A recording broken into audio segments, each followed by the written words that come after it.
Okay, I'm trying this for you. First time, bear with me.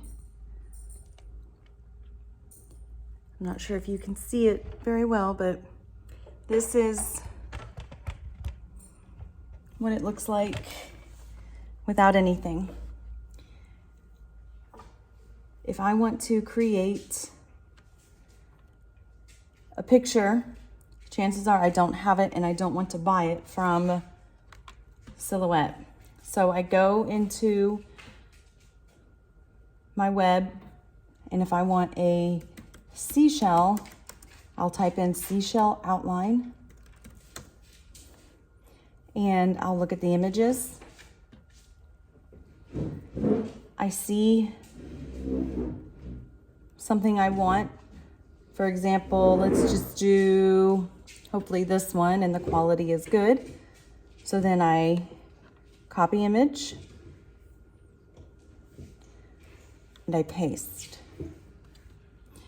Now, if I were to just have the machine cut this, it would be the entire white box that would just get cut, because the machine can't decipher that there's a picture on here.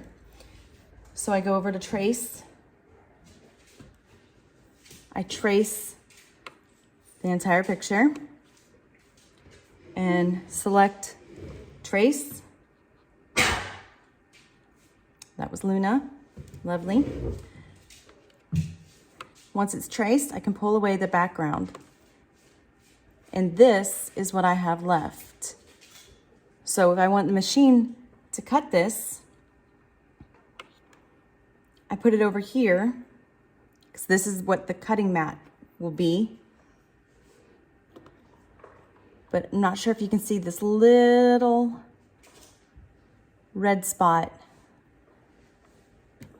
So I'll delete that. Go back to my arrow. And I'm not exactly sure what size I want. Now, I accidentally grabbed this and pulled it away. So you go back, fix it. You can select the entire thing, and then you can meld it so it just stays together as one piece. So I can click anywhere on the picture and drag it, and it stays together. So if I want this to be cut, I have it in here. And a little trick I learned is if you do a line that will tell the machine where to cut, it'll be easier to pull apart from the vinyl after I have cut it. I will show you once it's done cutting. Now, the lines that you see are for you to know the measurements. If you want to see what it would look like without the grid, you can remove it. So this is what I'm going to want to be cut. I'm going to use this as a stencil on glass, which I can show you later. Okay, so I cut some vinyl from a roll that I have, and I put it on my cutting mat. So I made the size a little bit different, made it smaller for my project. So I figured this would be enough with extra before I put it into my machine. So now you can see this is what I have. I go over to send, so I can send it, plugging in the machine into my laptop. This shows you the lines where it will cut. To me, it looks like it might be a little too close to the edge, so I'll bring it down just a smidge.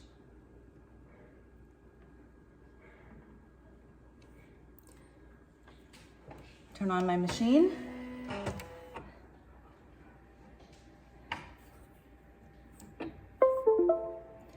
So then it's available. And then I want to load the cutting mat. there's a line where you know where to line it all up. Push load.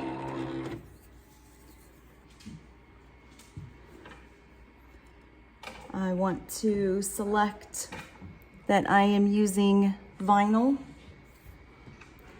and it's just a standard vinyl, and it's a matte, not shiny. Right, blah. So then it's the blade will know how the depth needs to be. And for some reason, it's not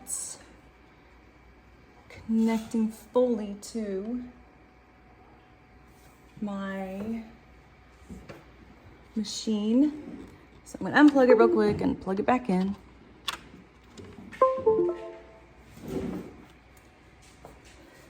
And now it says ready, if you can see, and then I'm gonna push send. And then, let's see, this is where the fun happens.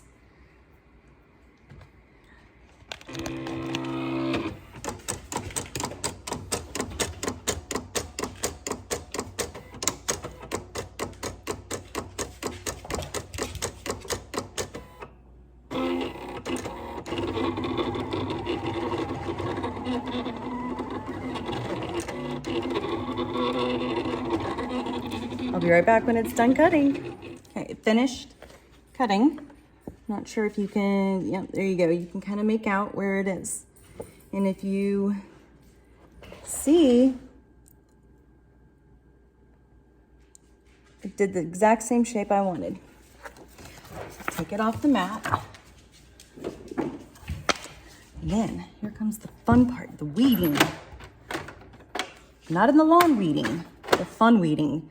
So, let's see if I can tilt. I don't know how to do it. Maybe I can angle it down. And that's a little better, isn't it now? So, my weed eating tool, my weed tool. Remember those lines that I told you about that help you pull it out of the vinyl a little bit easier? So now, I'm using that.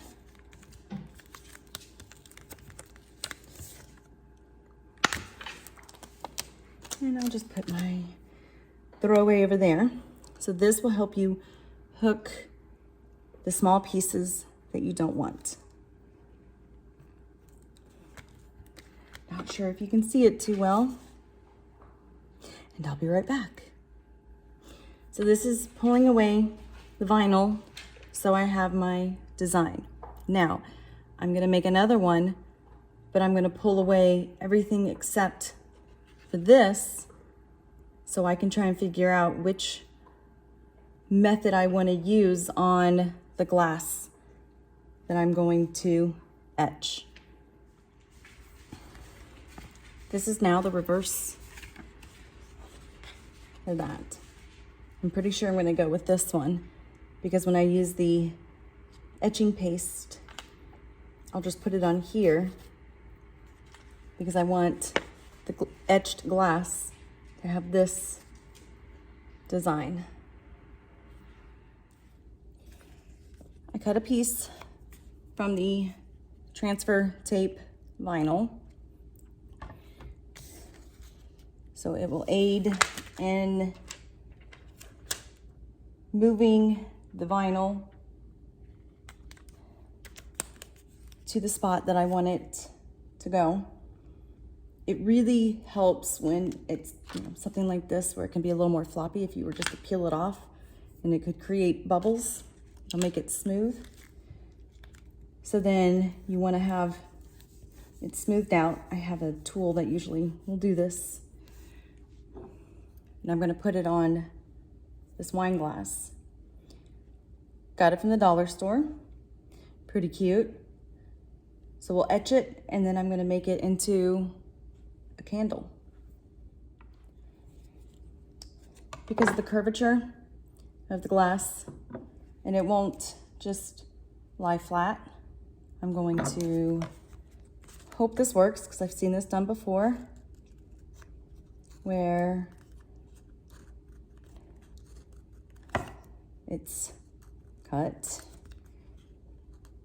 So it can try and lie flat. Fingers crossed for me. So you see how it starts pulling away. And it did not get that. I want to make sure that that's gotten. So now I have it all.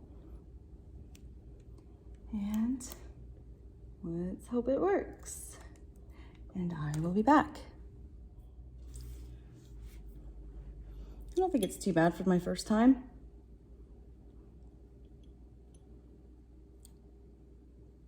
I think I should have done more cuts.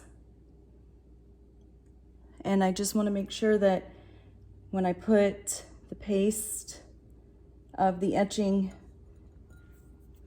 that it doesn't seep underneath this.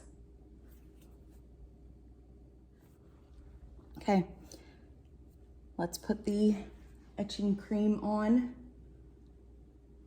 It says to do a thick layer, wait 1 to 3 minutes. So I will continue this and I will be back. I don't think it's too bad for the first time. I mean, I see errors. I still think it's cute. I can probably touch up where it should have been a little bit thicker. And I know next time I need to do more cuts on the vinyl so it'll lay flat and not allow the etching cream to get under the vinyl. I'm happy.